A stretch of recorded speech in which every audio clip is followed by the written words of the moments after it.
Hey guys, welcome to Brian's Man Cave. Today's flick pick, I've chosen a movie that is probably one of my all-time favorite movies. And no matter how many times I've seen it, I just can't get enough. It still makes me laugh. I still enjoy the whole plot. I mean, the actors are great, and that's the Three Amigos. Or is it just Three Amigos? Sorry, Three Amigos. Um, this movie has also like a few memories. I remember this is the one movie, or probably my first movie, that I had to sit front row in the movie theater.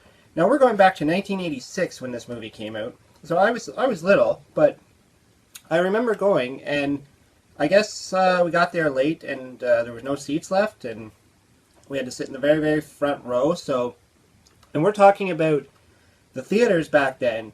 We're not like the mega theaters we have today. I mean, there was no giant, surround sound, big screen, big, huge, comfy. You're talking like those tinier theaters with the squish chairs, where the incline didn't really feel like much. And so when you sat in front row, I mean, the screen was just like right in front of your face.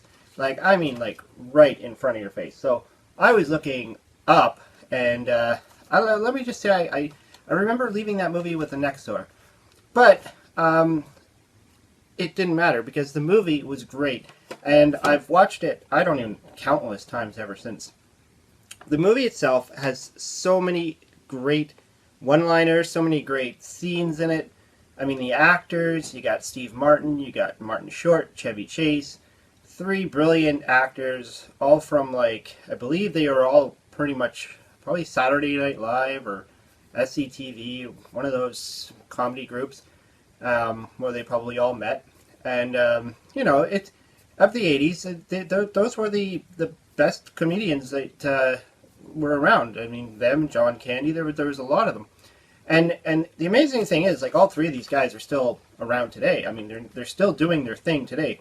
They all changed up, and, I know Chevy Chase does a little bit more of the TV stuff, and Martin Short, he kind of is doing a little more theater, and I know he was in the Santa Claus 3, which I've been watching a lot with my daughter lately. And, Steve Martin, you see him every once in a while. He pops up every once in a while. Now, that being said, this was one of these movies that I really, really wish there was a sequel. I mean, sure, they could probably do one today, but there would be a problem, because the plot of this movie, which I think is brilliant, is you're going back to the 1800s. I don't even know if they actually give you a date as to when these. I can't remember if they actually give a date or a timeline, but you can tell it's in the Old West. It's in the 1800s time. They're in Mexico.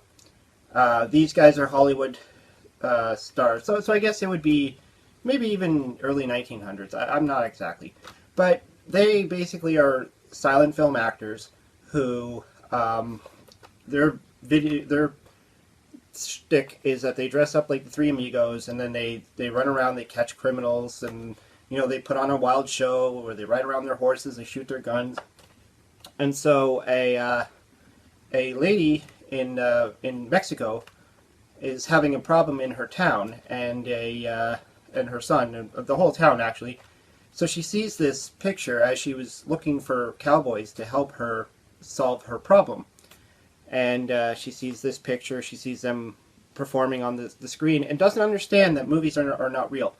And that's where it really breaks down, because you can get away with that in that time frame, because a lot of people didn't know movies, and they didn't see moving pictures and stuff like that. So the plot actually works, because today, you wouldn't watch a movie today and think, oh, well, Batman is real, he's out there, I'll go get him. I mean, it just wouldn't work, right? Whereas in this time frame, it works. So if you were to fast forward to, say, make a sequel out of this one today and using the same actors, you would be somewhere in like the 1940s, 50s. So it just, I don't know, it just wouldn't work. But that being said, the movie itself was great. Even if it can't have a sequel, I still love watching it. And I mean, the villain in there, El Guapo, and his, I don't even know if you hear many of their names. They're just all those random henchmen. There's too many scenes to just talk about in this. I mean, some of my favorite ones I would say are when they're out in the desert and they decide to sing a song, and then all the animals kind of come along, and you're like, you know, what are all these animals they were doing there? And they're eating a bat because they couldn't find any other food. There's a few lines. Actually, no, another scene that I really love is the bar scene. So there's a scene where they go into like a bar or tavern, and you can tell they're completely out of place. And the guy who is serving the bartender asks them what they want, and they're like, oh, you know, beer or something really American. And he's like, we don't have that. We have tequila. So they all drink the tequila, and you can see them squirm because they're not used to that hard liquor. And then to entertain the crowd, they go into a rendition of My Little Buttercup, which is completely hilarious. I mean, I laugh every time I watch it. It's something you can't describe. You have to see the movie. Other than that, I mean, the movie itself has a lot of... I mean, there's actually some good action scenes. There's, like... It's not necessarily appropriate for little kids, but it's not over the top. Like, you don't really see a lot of like blood and anything like that.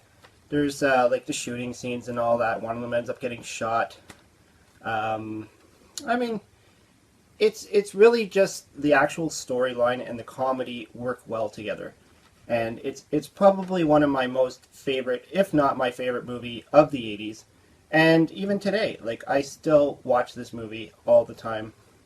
And, yeah, I mean, it's, like I said, it's just too much to even explain it. I would suggest picking it up if you want, or looking for it. I don't think it's on Netflix right now, which is a shame. I think this movie is kind of forgotten in a sense. And I think more people need to just bring it back and remember it.